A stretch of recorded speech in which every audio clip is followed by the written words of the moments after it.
What if the biggest K-pop group in history almost destroyed itself from the inside? While other agencies worked their idols to the bone and called breakdowns weakness, one small company made a decision so radical the entire industry thought it was a joke: professional therapy for pop stars in South Korea. How did BigHit's most controversial bet turn 7 exhausted trainees into a global phenomenon worth billions? Number 7. J-Hope, the sunshine that almost burned out. In every K-pop group, there is a designated mood maker, the one who keeps energy high during 17-hour rehearsals, who cracks jokes when the cameras roll, and who holds the emotional temperature of the entire team steady. In BTS, that person was Jungkook, known to the world as J-Hope. But what the world did not see for years was the cost of carrying that role every single day without permission to stop smiling. Before Big Hit, Hoseok was already a proven dancer. He won a national dance competition in Gwangju as a teenager in Gwangju and was locally known in the underground street dance scene. When he entered Big Hit as a trainee, he was confident in his movement, but utterly unprepared for the psychological machinery of idol life. The trainee system in K-pop is not a school, it is a pressure cooker. Evaluations happen monthly, rankings are posted publicly, trainees who fall behind are cut without warning. In this environment, Hoseok was expected to be the energy source for everyone around him, while silently managing his own fear of elimination. What made his situation unique was the trap of his own persona. Once J-Hope became the Sunshine member, the industry and the fans locked him into that identity. Any sign of sadness, exhaustion, or frustration was treated as a failure of his role. He later admitted in the 2018 YouTube Originals documentary Burn the Stage that he often felt the enormous gap between who he was on stage and who he was when the lights went off.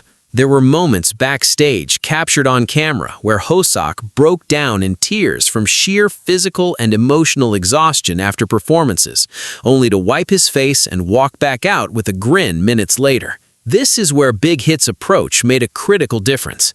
Unlike agencies that would have told him to manage his emotions privately or simply endure, Big Hit had already begun integrating professional psychological support into their artist management system. Bong Si-hyuk, the company founder, had studied the pattern of idol burnout across the industry. He saw what happened at the Big Three, SM, YG, and JYP, where mental health was treated as a personal weakness rather than an occupational hazard. Hoseok was encouraged to speak with professionals not because he was broken, but because the system recognized that his role demanded an unsustainable emotional output. The therapy did not turn J-Hope into a different person. It gave him the language and the tools to separate his stage identity from his actual emotional state.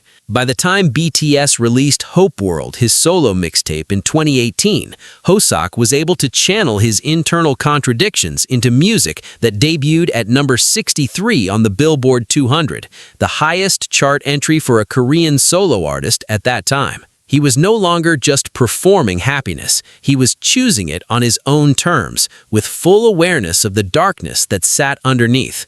Years later, his 2022 album, Jack in the Box, stripped the sunshine concept entirely, revealing a raw, aggressive, and deeply honest artist who could finally show the public what he had carried in private for nearly a decade. None of that transformation happens without intervention. None of it happens if the company tells him to just smile harder.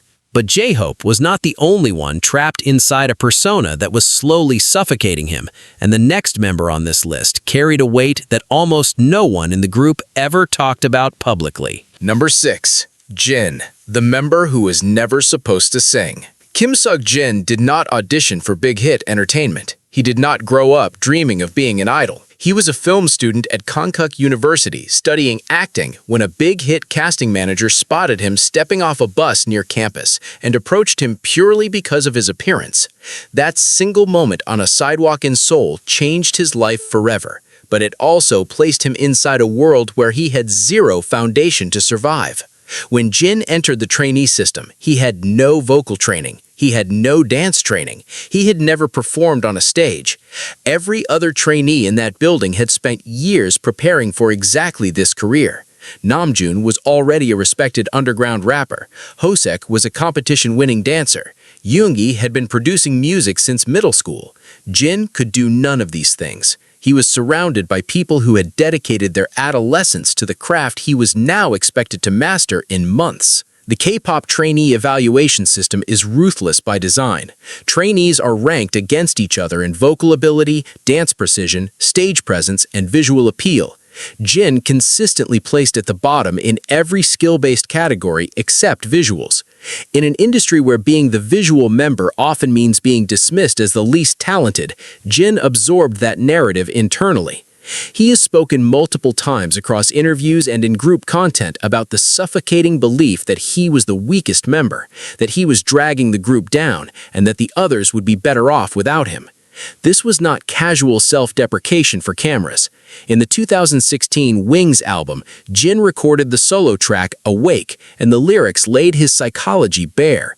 The song describes a person who watches others fly while knowing he cannot reach the same height, but who refuses to stop walking even without wings. Those words were not written by a songwriter imagining a character. They were written from direct experience, reviewed and guided through the emotional processing that BigHit's mental health support framework made possible. What Bang Si-hyuk understood, and what most K-pop agencies at the time ignored, was that impostor syndrome inside a group dynamic is not a personal flaw. It is a structural inevitability. When you place someone with no training beside prodigies and then publicly rank them, the psychological damage is predictable. Big Hit did not remove the pressure. They could not. The industry demands performance. But they created a channel for Jin to process the shame and self-doubt with professionals who understood the specific psychological toll of idol life. That support gave Jin the space to reframe his role. Instead of trying to become the best vocalist or the best dancer, he began to own his position as the emotional anchor of the group, the oldest member, the one who used humor and warmth to keep 6 younger men connected during their most stressful years. By 2018, when BTS released Love Yourself Answer, Jin performed Epiphany as his solo, a song built entirely on the concept of learning to love yourself before seeking validation from the outside. It was not a generic self-help anthem. It was the thesis statement of a man who had spent 5 years believing he did not deserve his own seat at the table, and who finally, with professional help, understood that he did. Jin never became the strongest singer in BTS. He never became the sharpest dancer, but he became the member that every other member has named, repeatedly and on record, as the person who held the group together when the pressure nearly cracked them apart. And that kind of fracture was exactly what the next member on this list almost did not survive. Number 5. V. The hidden member who disappeared inside himself. Kim Tae-young was never supposed to be at that audition. In 2011, he traveled to Daegu with a friend who wanted to try out for Big Hit Entertainment. Tae-young was there for moral support, standing in the hallway, waiting. A staff member noticed him and asked if he wanted to audition too. He did. His friend failed. Tae-young was the only person who passed that day. That is how one of the most recognizable faces in modern pop music entered an industry he had never planned to join. From a rural farming family in Gochang, where the concept of becoming an idol was as foreign as moving to another planet. But passing the audition was only the beginning of his isolation. Big Hit made a decision that would shape Tae-young's psychology for years. While the other 6 members were introduced to the public through blog posts, pre-debut videos, and social media content months before BTS officially launched, Tae-young was kept hidden. He was a secret member, revealed to fans only days before the group's debut on June 13, 2013. The strategy may have created a marketing surprise, but it also meant that when BTS first faced the public, 6 members already had small but real fan bases. Tae-young had none. He walked onto that stage knowing that no one in the audience was there for him. That experience planted something deep.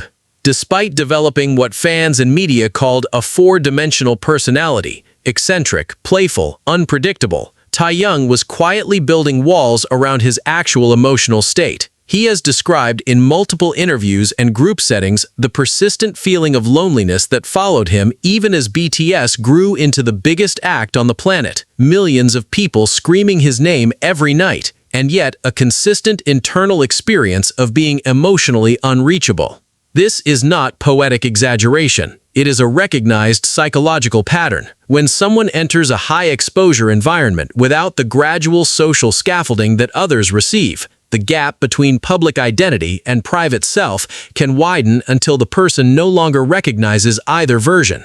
Taehyung's solo work became the clearest evidence of what was happening beneath the surface. In 2016, his solo track Stigma on the Wings album was built around themes of guilt, shame, and the feeling of having committed an unnamed sin.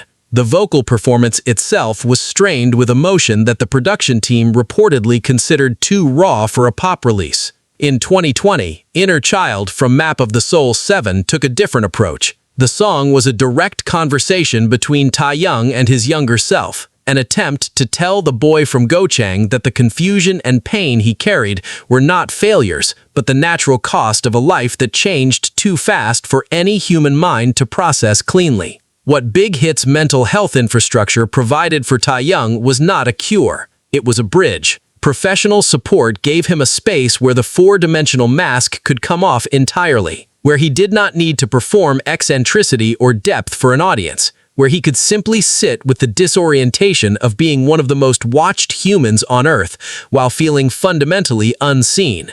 Taehyung eventually spoke openly about the importance of seeking professional help, breaking a silence that many male idols in South Korea still refuse to touch. He also built a private support network outside of BTS, a close circle of friends in the entertainment industry known publicly as the Wooga Squad, which became its own form of therapy, a space with no fans, no cameras, and no expectations.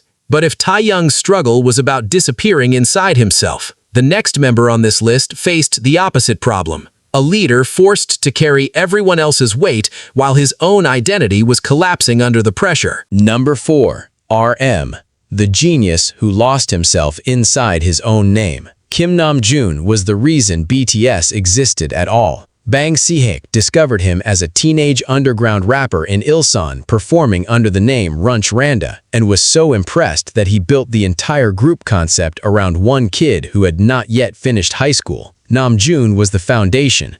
Every other member was recruited to complement what he already brought to the table. That level of responsibility would be crushing for a grown adult. He was 16. What most people do not know is that the group Namjoon originally signed up for was not BTS as the world came to know it. The initial concept was a hip-hop crew, raw and underground, closer to what Korean rap culture actually respected. When Big Hit shifted direction toward a full idol group format with choreography, visuals, and fan service, several original trainees walked out. They saw it as a betrayal of the artistic vision. Namjoon stayed. That decision saved the company and launched a global phenomenon, but it also fractured something inside him that would take years to repair. He was now an underground rapper performing synchronized dances on music shows, being judged on his appearance by an industry that had no interest in his lyrics. The hip-hop community he came from viewed idol rappers with open contempt. The idol world saw him as a rapper who could not dance well enough. He belonged fully to neither world, and he was expected to lead both.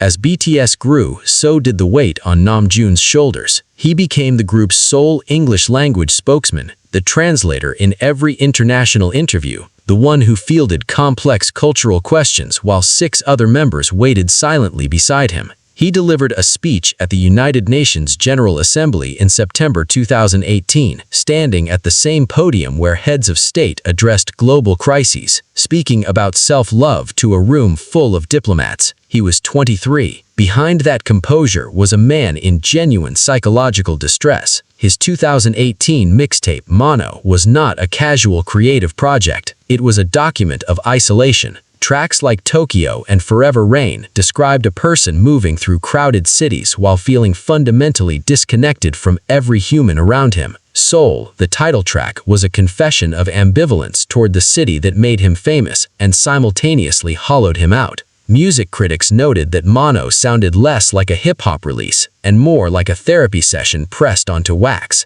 That observation was closer to reality than most realized. BigHit's psychological support system was not optional window dressing for Namjoon. It was a structural necessity. The specific burden of K-pop leadership is that you absorb the emotional overflow of every member beneath you, while having no one above you to absorb yours. When Jimin starved himself, Namjoon knew. When Taehyung withdrew, Namjoon noticed. When Yoongi could not get out of bed, Namjoon carried the schedule. The leader processes every crisis while maintaining the public illusion that everything is stable. Without professional intervention, that architecture collapses. Namjoon has spoken directly about therapy helping him separate his identity from his function. In 2017, he changed his stage name from Rap Monster to RM, a small act that carried enormous internal significance. He was no longer performing a character designed to impress the underground. He was trying for the first time in years to figure out who he actually was underneath the roles the industry had assigned him. His 2022 solo album Indigo continued that excavation, featuring collaborations with artists outside the K-pop machine, each song attempting to pin down a version of Namjoon that existed independently of BTS, of fame, and of the expectations that had been stacked on his back since he was a teenager in a recording studio who did not yet understand what he was agreeing to. But while Namjoon's crisis was about carrying too much for too many, the next member on this list was being destroyed by something far more physical, a war against his own body that nearly ended everything. Number 3.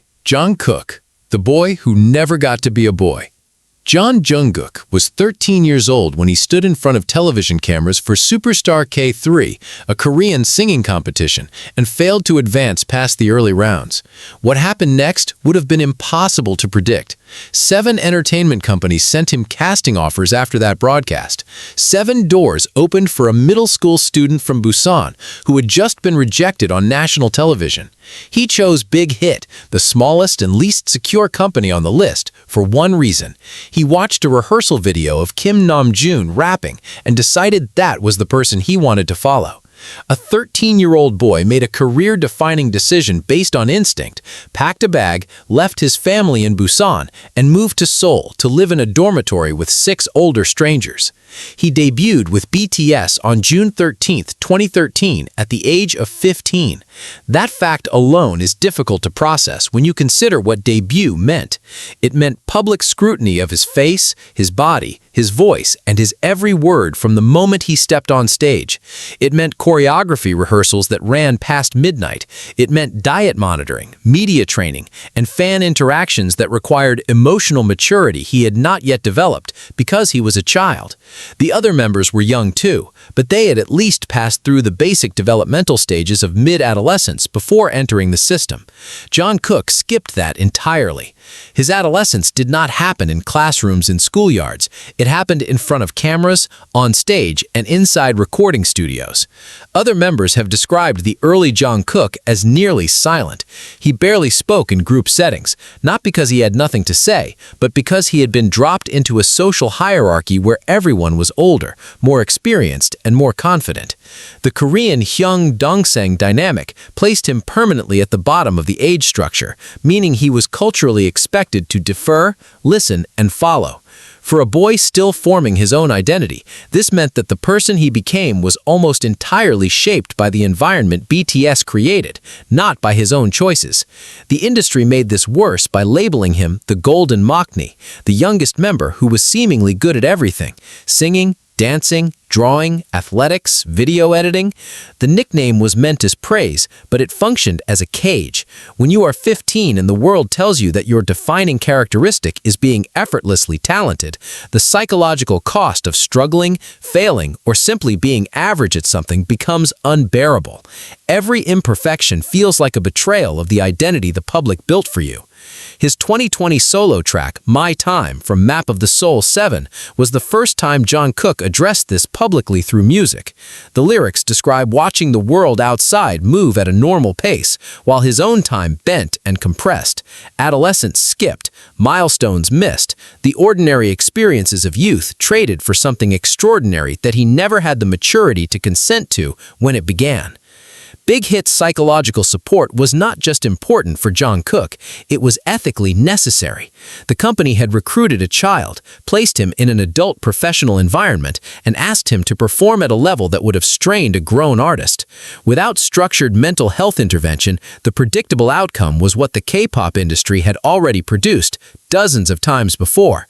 A young person crushed under the weight of premature fame, with no tools to process what was happening to them. The therapy gave Jungkook something the spotlight never could, a private space where being uncertain, confused, and still figuring himself out was not a weakness, but simply the reality of being human at an age when no one has the answers. But if Jungkook's pain came from growing up too fast in a world that refused to let him be young, the next member's battle was far more visceral, a war waged not in the mind, but against his own reflection in the mirror. Number 2. Jimin, the perfectionist who tried to disappear. Park Jimin arrived at Big Hit Entertainment as the last member to join the BTS trainee lineup, and that fact haunted him long after the cameras started rolling. He came from the Busan High School of Arts, where he had been the top student in contemporary dance, a prodigy in a discipline that demanded absolute control over every muscle and every line of the body. That training gave him extraordinary stage presence. It also gave him a relationship with his own physical form that was rooted entirely in judgment. Every mirror was an evaluation. Every reflection was a score sheet. And when the K-pop industry added its own impossible standards of appearance on top of the ones he already carried, the result was a slow-motion collapse that the members of BTS watched happen in real time and could not stop. Jimin did not just diet, he stopped eating. During the Wings era in 2016, he went through periods where he consumed almost nothing for days at a stretch. This was not a secret kept from the group. The other members saw it. Namjoon and Jin specifically tried to intervene, urging him to eat, sitting with him at meals, watching him push food around a plate without lifting the chopsticks to his mouth. In the YouTube documentary Burn the Stage, cameras captured the aftermath of performances where Jimin was visibly depleted, his body running on willpower alone because there was no fuel left. He fainted. He performed through dizziness. He stood on stages in front of tens of thousands of people while his body was consuming itself because he had decided that the version of Park Jimin the public saw was not thin enough, not sharp enough, not worthy enough to stand beside the other 6. The internet made it worse in ways that are difficult to overstate. Online communities dissected his face, his jawline, his cheeks, his weight with the clinical detachment of livestock judges at a county fair. Every photograph was analyzed. Every fluctuation in his body was cataloged and commented upon. For a person already waging a private war against his own reflection, this created a feedback loop with no exit. The thinner he got, the more comments praised his discipline. The more they praised it, the more he starved. His solo track, Lie, from the Wings album, was not a metaphor chosen for artistic effect. It was a confession. The song describes being trapped inside a cycle of deception so deep that the singer can no longer distinguish between the lie and reality. The choreography Jimin designed for it was deliberately suffocating, movements that conveyed a person being physically pulled into the ground by invisible hands. In 2018, at what he later described as one of his lowest points, Jimin wrote and self-released a song called Promise. It was free, uploaded directly to SoundCloud, and it broke the platform's record for the most streams in 24 hours. The lyrics were quiet and direct, a promise to himself, to stop running, to stop hating what he saw, to stay. That song did not come from nowhere. It came from the work Jimin had been doing within Big Hit's mental health support system, work that forced him to confront the reality that his perfectionism was not a strength being pushed too far. It was a form of self-destruction dressed in discipline. The therapy could not erase the industry's obsession with appearance. It could not stop the internet from treating his body as public property, but it gave him a framework to recognize the pattern, to see the starvation not as control, but as surrender, and to begin the agonizing process of learning that the version of himself that existed without the punishment was not a failure, but simply a person. Jimin's battle was visible, physical, and documented in ways that made it impossible to deny. But the final member on this list carried a darkness so deep that even speaking about it publicly was an act that could have ended his career in South Korea, a country where the stigma around what he survived is still strong enough to silence almost everyone who faces it. Number 1. Suga, the member who almost did not survive. Min Yoongi was 17 years old, riding a delivery bike through the streets of Daegu at night to earn money because Big Hit Entertainment could not afford to fully support its own trainees. The company was small, underfunded, and one bad debut away from bankruptcy. So Yoongi delivered food. One night, a car struck him. The impact damaged his shoulder severely. He lay on the pavement, and the first thought that crossed his mind was not about the pain. It was about whether Big Hit would cut him from the trainee roster if they found out he was injured. So he told no one. He hid the injury. He kept rehearsing, kept dancing, kept pushing through choreography with a shoulder that was not healing because he never gave it the chance. That injury would follow him for years, eventually requiring surgery. But the physical damage was the least of what Min Yoongi was carrying. He has spoken publicly, on record, about wanting to die. Not in vague poetic terms, not as a lyrical device. In his 2016 mixtape, August D, released under his alter ego as a direct channel for everything he could not say as an idol, the track The Last dismantled every wall he had built. In that song, he states plainly that he was diagnosed with social anxiety disorder and depression. He describes visiting a psychiatrist. He describes the obsessive-compulsive tendencies that made daily existence feel like navigating a minefield inside his own head. He raps about the contradiction of performing in front of thousands while being unable to function in a room with a small group of strangers. In South Korea, where mental illness still carries a stigma powerful enough to end careers and sever family relationships, putting those words on a track and releasing it to the public was not just brave, it was dangerous. The K-pop industry runs on the illusion of perfection. Idols are packaged as aspirational figures, and admitting to psychiatric care violates the fundamental contract between the product and the consumer. Other agencies would have buried that mixtape. They would have told Yoongi to write something safer, something that maintained the image. Big Hit did not.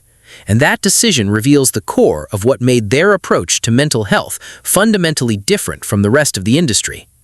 Bang Si-hyuk did not implement therapy as a perk or a corporate wellness initiative. He implemented it because he had watched the Korean entertainment industry destroy people for decades and understood that the traditional model was not just cruel, but unsustainable. Artists who are psychologically broken do not produce great work.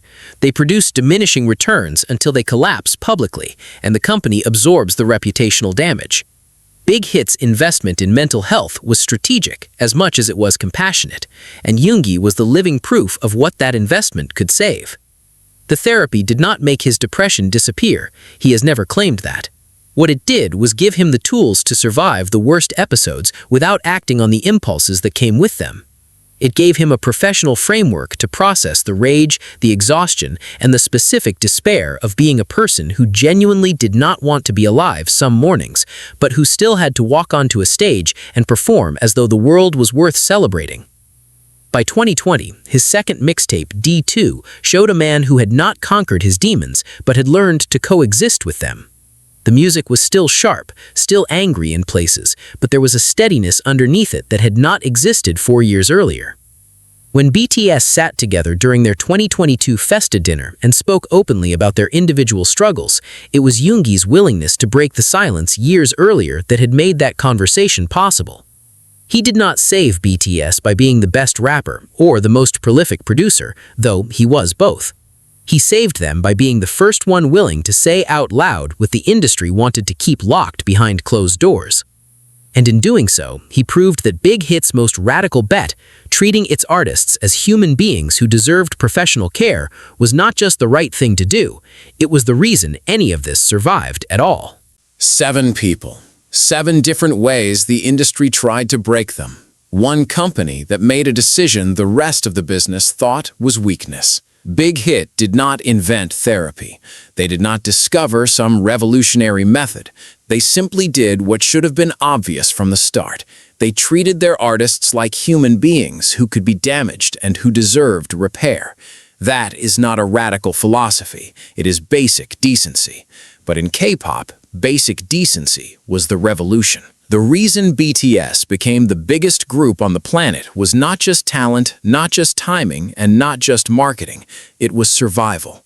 Every member on this list came within reach of a breaking point that has swallowed dozens of idols before them and continues to swallow more today. The difference was that when they reached that edge, someone had already built a railing. Not every company has learned this lesson. Not every idol gets this chance. And until the industry as a whole decides that the mental health of its artists is not optional but foundational, lists like this one will keep getting longer. If this video made you think, drop a comment with the member whose story hit you the hardest. Subscribe if you have not already, and share this with someone who needs to hear it, because the conversation does not end when the video does. It ends when nobody needs to have it anymore.